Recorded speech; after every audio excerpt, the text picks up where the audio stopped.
ఈరోజు మనము చిన్నపిల్లల్లో ఆర్థరైటిస్ గురించి డిస్కస్ చేద్దాం. చిన్నపిల్లలు కూడా ఆర్థరైటిస్ వస్తుంది. కీళ్ళ ప్రాబ్లము. ఈ కీళ్ళ ప్రాబ్లము చిన్నపిల్లల్లో వచ్చే కీళ్ళ ప్రాబ్లము మధ్య వయసులో వచ్చే వాళ్ళకు, ఏజ్లో వచ్చే వాళ్ళకు డిఫరెన్స్ ఉంటుంది. చిన్నపిల్లల్లో చాలా వరకు కీళ్ళ ప్రాబ్లం ఎలా వస్తుంటుందంటే రుమాటిక్ ఫీవర్ అని థ్రోట్ ఇన్ఫెక్షన్ వల్ల ఉండడం వల్ల ఏమవుతుందంటే బ్యాక్టీరియల్ ఇన్ఫెక్షన్ వల్ల మన బాడీకి యాంటీబాడీస్ ప్రొడ్యూస్ అయ్యి జాయింట్ లైనింగ్ను డ్యామేజ్ అయ్యి ఆర్థరైటిస్ రావడానికి ఆస్కారం ఉంది. ఈ ఆర్థరైటిస్లో మెయిన్లీ మోకాళ్ళు ఎఫెక్ట్ అవుతుంటాయి. వాపు, స్వెల్లింగు, నొప్పి, నడిస్తే ఇబ్బంది ఉంటుంది. కానీ ఈ చాలా వరకు ఇది ఎలా ఉంటుందంటే ముందు గొంతు నొప్పి వచ్చి కొన్ని రోజుల తర్వాత కీళ్ళ ప్రాబ్లం వస్తూ ఉంటుంది. కీళ్ళ ప్రాబ్లంతో పాటు వీళ్ళకు హార్ట్ ప్రాబ్లం కూడా రావడానికి ఆస్కారం ఉంది. అందుకని ఎవరికైతే గొంతు నొప్పి వచ్చి కీళ్ళ ప్రాబ్లం ఉందో ఆర్థోపెడిక్ సర్జనే కాకుండా కార్డియాలజిస్ట్ కూడా చూయించుకోవడము మంచిది. ఎందుకంటే ఇనీషియల్ స్టేజెస్లో డయాగ్నోస్ చేసి ట్రీట్ చేస్తే ఏమవుతుందంటే రిజల్ట్స్ చాలా బాగుంటాయి. కంప్లీట్గా క్యూర్ కావడానికి పాసిబిలిటీ ఉంటుంది.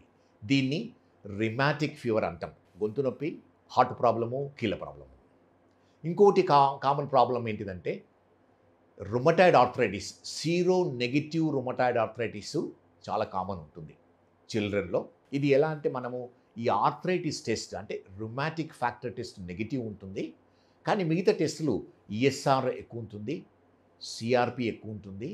జనరల్లీ వీళ్ళు ఎలా అంటే కీళ్ళ నొప్పులతో వస్తూ ఉంటారు. నొప్పితో పాటు వాపు వస్తుంది. స్పెషల్లీ మోకాళ్ళలో వాపు వస్తుంటుంది. ఒక్కొక్కసారి హిప్ జాయింట్స్లో కూడా నొప్పి, మూవ్ చేస్తే మూమెంట్స్ లిమిట్ అయ్యి నొప్పి ఉంటుంది. వాళ్ళలో ఏంటంటే నీరు వస్తుంది. జాయింట్లో నీరు రావడం వల్ల ఏమవుతుందంటే వాపు వస్తుంది. కొంతవరకు జాయింట్ లైనింగ్ డ్యామేజ్ కావడం వల్ల మూమెంట్స్ రిస్ట్రిక్షన్ అవుతున్నాయి. స్టిఫ్నెస్ వస్తుంది. ఇనీషియల్గా మనము వీటిని కరెక్ట్ చేయకపోతే డిఫార్మిటీస్ వస్తుంటాయి. మోస్ట్ ఆఫ్ ది టైం మీరు చూసింటారు, పిల్లలు మోకాళ్ళు నొప్పి స్వెల్లింగ్తో పాటు కొంచెం బెండ్ అయి ఉంటాయి, బెండ్ అయి నడుస్తూ ఉంటారు. సో అది సీరో నెగిటివ్ రుమటాయిడ్ ఆర్థరైటిస్ అనేది కావడానికి పాసిబిలిటీ ఉంది. దానికి టెస్టులు చేసుకొని మనము ట్రీట్మెంట్ తీసుకుంటే ఏమవుతుందంటే చాలా వరకు ఇనీషియల్ స్టేజెస్లో తీసుకోవడం వల్ల ఏమవుతుందంటే కంప్లీట్ క్యూర్ చేయడానికి వీలవుతుంది.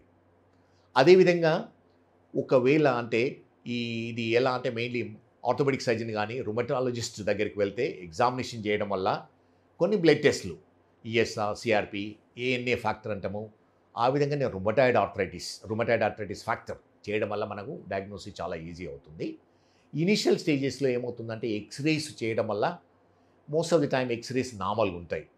కానీ లేటర్ ఆన్ ఒకవేళ మనం ఇది నెగ్లెక్ట్ చేసి ట్రీట్మెంట్ సరిగా తీసుకోకపోతే ఏమవుతుందంటే ఎక్స్రేలో చేంజెస్ వస్తాయి. అంటే మనకు బోన్ డ్యామేజ్ అయ్యి జాయింట్ గ్యాప్ తక్కువ కావడము పాసిబిలిటీ ఉంది. లేటర్ ఆన్ ఏముందంటే బోన్ డ్యామేజ్ అయ్యి ఫిక్స్డ్ డిఫార్మిటీస్ ఉండడానికి పాసిబిలిటీ ఉంటుంది.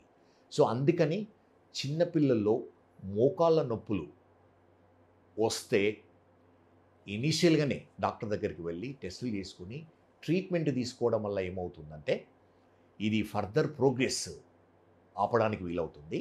జనరల్లీ డిసీజ్ మాడిఫైయింగ్ డ్రగ్స్ అని, బయలాజికల్ మెడిసిన్స్ అని ఈరోజు రేపుల్లో లేటెస్ట్ ట్రీట్మెంట్ పాసిబిలిటీ ఉంది. వీళ్ళకు ఆపరేషన్ లేకుండానే చాలా వరకు అంటే 90% of the time medicines, physiotherapy, general modification of activities వల్లనే ట్రీట్మెంట్ ఇవ్వడానికి పాసిబిలిటీ ఉంది. సో ఒకవేళ అంటే స్టేజ్ 4కి వచ్చిన వాళ్ళు ఓసారి వస్తూ ఉంటారు.